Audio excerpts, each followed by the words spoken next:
안녕하세요 여러분. 오늘 소개해드릴 종목은 조금 생소하실 수도 있는 소형 반도체 회사입니다. GCT 세미컨덕터, 티커 GCTS입니다. 아마 처음 들어보시는 분들이 훨씬 많을 것 같습니다. GCT는 통신용 반도체를 만드는 팹리스 회사입니다. 쉽게 말하면 스마트폰이나 라우터, 산업용 장비 같은 기기가 이동 통신망과 연결될 수 있도록 모뎀과 RF 칩을 만드는 회사죠. 엔비디아처럼 AI 연산을 하는 칩을 만드는 회사는 아니고요. 사업 영역만 놓고 보면 퀄컴이나 미디어텍의 통신 모뎀 쪽에 조금 더 가깝다고 볼 수 있습니다. 그런데 회사 역사는 생각보다 굉장히 깁니다. GCT는 1998년 실리콘밸리에서 설립됐습니다. 그리고 이 회사 이야기를 할 때 빼놓기 어려운 사람이 한 명 있습니다. 공동 창업자인 이경호 박사입니다. 서울대학교 전자공학 출신이고 RF 직접 변환을 포함한 무선통신 관련 미국 특허를 17개 보유하고 있습니다. GCT가 오랫동안 개발해온 핵심 기술도 RF와 모뎀을 하나의 작은 칩 안에 통합하는 기술이었습니다. 그러니까 최근 위성통신이 뜨니까 갑자기 나타난 회사는 아닙니다. 거의 30년 가까이 무선통신 반도체라는 한 분야를 계속 파고 있던 회사입니다. 현재 실제 경영은 CEO 존 슐레퍼가 맡고 있습니다. 이 사람도 통신 반도체 업계에서 상당히 오래 일했습니다. 과거 내셔널 세미컨덕터에서 RF 제품 사업을 담당했고 2006년 GCT에 합류해 COO를 맡은 뒤 2012년부터 CEO로 회사를 이끌고 있습니다. 그러니까 경영진 자체는 적어도 통신 반도체를 처음 접하는 사람들은 아니죠. 그런데 문제가 있습니다. 기술을 오래 했다고 사업이 항상 잘 되는 건 아니니까요.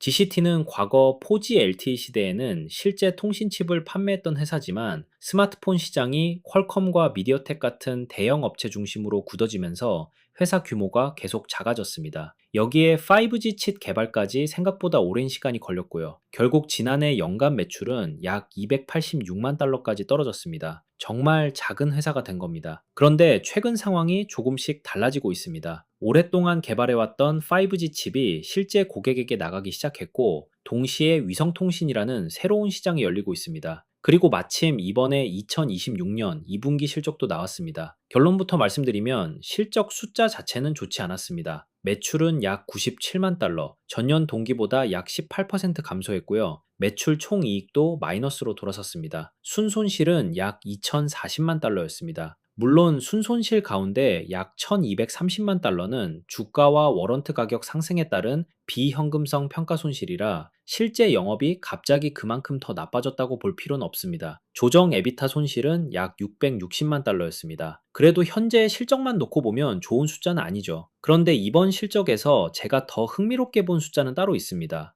5G 칩 출하량입니다. 지난해 4분기에는 약 1,900개, 올해 1분기에는 3,000개, 그리고 이번 2분기에는 5,100개 이상을 출하했습니다. 한 분기 만에 약 71% 증가한 겁니다. 물론 5,100개라는 절대적인 물량은 여전히 정말 작습니다. 대형 반도체 회사와 비교하면 의미 없는 수준처럼 보일 수도 있죠. 게다가 이 물량이 전부 대규모 상용 판매라고 볼 수도 없습니다. 고객 인증과 초기 배치 과정에 들어간 물량도 포함되어 있습니다. 그래도 방향은 분명합니다. 오랫동안 개발과 샘플링만 반복하던 5G 칩이 실제 고객 프로그램으로 넘어가기 시작했고 출하량도 분기마다 증가하고 있습니다. 이번 분기에는 주로 4개 고객에게 5G 칩이 나갔습니다. 고정형 무선 인터넷, 항공, 모바일 핫스팟, 그리고 푸시 투 토크 단말입니다. 그러니까 하나의 제품이나 하나의 고객만 바라보고 있는 구조도 아닙니다. 그런데 제가 GCT에서 가장 재미있게 보는 시장은 따로 있습니다. 바로 위성통신입니다. 여기서 먼저 LEO라는 말을 알아야 합니다. 요즘 스타링크나 아마존 레오 이야기할 때 정말 자주 등장하죠. LEO, Low Earth Orbit의 줄임말입니다. 우리말로 하면 저궤도입니다. 말 그대로 지구와 비교적 가까운 높이에서 도는 위성입니다. 대략 지표면에서 2,000km 아래 영역을 이야기합니다. 기존 위성통신을 떠올리면 지구에서 약 36,000km 떨어진 정지궤도 위성을 많이 사용했습니다. 굉장히 멀죠. 반면 저궤도 위성은 지구와 훨씬 가깝습니다. 그래서 신호가 위성까지 갔다 돌아오는 시간이 짧아지고 인터넷이나 실시간 통신에 훨씬 유리합니다. 스타링크가 대표적이죠. 다만 지구 가까이에 있는 만큼 위성이 굉장히 빠르게 움직입니다. 정지궤도 위성처럼 한 곳에 가만히 떠 있을 수가 없습니다. 그래서 하나의 위성으로 넓은 지역을 계속 커버하기보다는 수백 개에서 수천 개의 위성을 계속 띄워서 서로 이어주는 방식이 필요합니다. 이걸 흔히 위성 컨스텔레이션이라고 부릅니다. 밤하늘에서 스타링크 위성들이 기차처럼 줄지어 움직이는 사진 보신 분들도 계실 겁니다. 바로 그런 구조입니다. 그리고 최근에는 여기서 한 단계 더 재미있는 변화가 일어나고 있습니다. 예전 위성 인터넷은 위성 접시나 별도의 전용 단말이 필요했습니다. 그런데 이제는 일반 스마트폰이나 사물 인터넷 기기가 위성과 직접 통신하는 방향으로 가고 있습니다. 지상에서는 기존 5G 기지국을 사용하고 산이나 바다처럼 기지국이 없는 지역에서는 위성과 연결하는 겁니다. 이게 바로 NTN, Non-Terrestrial Network입니다. 쉽게 말하면 지상에 있는 기지국뿐 아니라 우주에 있는 위성까지 이동통신망의 일부로 사용하는 거죠. 그리고 여기서 통신칩이 굉장히 중요해집니다. 하나의 단말이 지상 5G망과 위성망을 모두 사용할 수 있어야 하기 때문입니다. GCT가 지금 노리는 시장이 바로 이 부분입니다. 올해 1월 GCT는 세계 최대 위성통신 사업자 중 한 곳과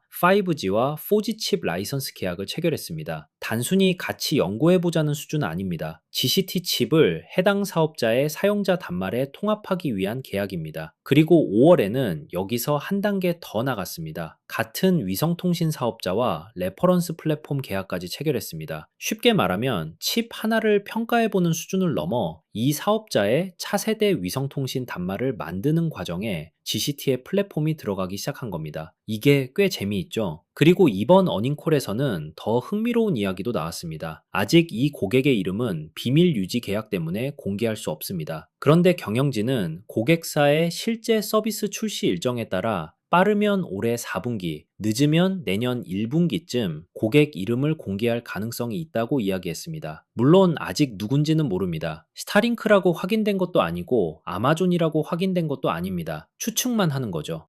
그런데 GCT 주변의 연결고리를 보면 재미있는 부분이 몇 가지 있습니다. 대표적인 게 글로벌스타입니다. GCT와 글로벌스타는 이미 위성과 셀룰러 네트워크를 함께 사용할 수 있는 사물 인터넷 모듈을 공동 개발하고 있습니다. 그리고 올해 글로벌스타는 아마존에 인수되기로 했습니다. 아마존은 자체 저궤도 위성망인 아마존 레오를 구축하고 있죠. 예전 프로젝트 카이퍼라고 불렸던 사업입니다. 아마존은 글로벌스타의 위성과 주파수 자산을 활용해서 아마존 레오를 다이렉트 투 디바이스 영역까지 확장하려고 하고 있습니다. 쉽게 말하면 전용 위성 안테나뿐만 아니라 앞으로는 스마트폰이나 여러 기기가 아마존의 저궤도 위성과 직접 연결되는 방향까지 보겠다는 겁니다. 그러면 재미있는 연결고리가 하나 생깁니다. GCT는 글로벌스타와 이미 위성, 셀룰러 통신칩을 개발하고 있고 글로벌스타는 아마존 레오 생태계 안으로 들어가게 됩니다. 물론 여기서 반드시 선을 그어야 합니다. 아마존이 아마존 레오 단말에 GCT 칩을 사용한다고 발표한 적은 없습니다. 그리고 GCT가 이야기하는 익명의 대형 위성 고객이 아마존이라고 확인된 것도 아닙니다. 이건 어디까지나 가능성을 보는 하나의 가설입니다. 하지만 글로벌 스타만 있는 것도 아닙니다. GCT는 스카일로와 위성 연결용 칩과 모듈 인증을 진행하고 있고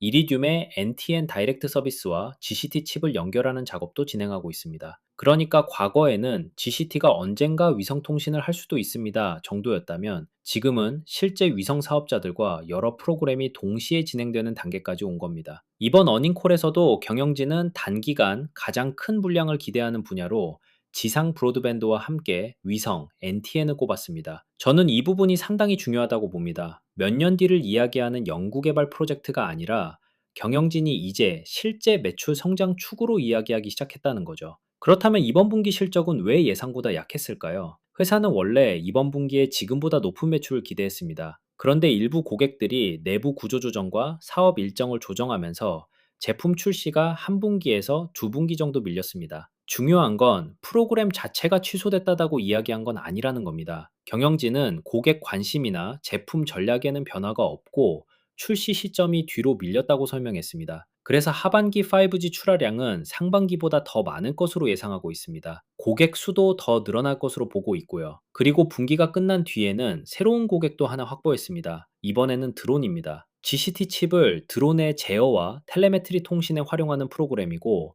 상업용뿐 아니라 방산 분야까지 활용될 가능성을 이야기하고 있습니다. 고정형 무선 인터넷, 항공, 위성, 산업용 사물 인터넷, 그리고 드론, GCT의 통신 칩이 들어갈 수 있는 시장 자체는 생각보다 다양해지고 있습니다. 그런데 여기서 현실적인 숫자도 봐야겠죠. 출하량은 늘고 있지만 아직 돈을 벌고 있는 건 아닙니다. 이번 분기 제품 매출은 약 40만 달러에 불과했습니다. 전체 매출도 97만 달러였고요. 제품 원가는 약 104만 달러였습니다. 아직 물량이 너무 작아서 생산 관련 고정비를 제대로 흡수하지 못하고 있는 겁니다. 그러니까 5,100개가 중요한 숫자인 건 맞지만 5,100개에서 끝나면 아무 의미가 없습니다. 5만 개, 50만 개, 그리고 그 이상으로 넘어가야 합니다. 반도체는 결국 물량이죠. 좋은 기술을 가지고 있는지도 중요하지만 결국 고객이 그 칩을 얼마나 많이 주문하느냐가 훨씬 중요합니다. 다행히 생산 쪽에서는 준비를 조금 해놓았습니다. 회사는 올해 남은 기간과 내년 1분기까지 필요한 웨이퍼 생산 능력을 이미 확보했다고 밝혔습니다. 고객 주문이 갑자기 증가했는데 웨이퍼가 없어서 제품을 못 만드는 상황은 어느 정도 대비해 놓은 겁니다. 다만 이것도 양면적입니다. 실제 주문이 안 나오는데 웨이퍼만 미리 확보하면 현금이 먼저 빠져나가니까요.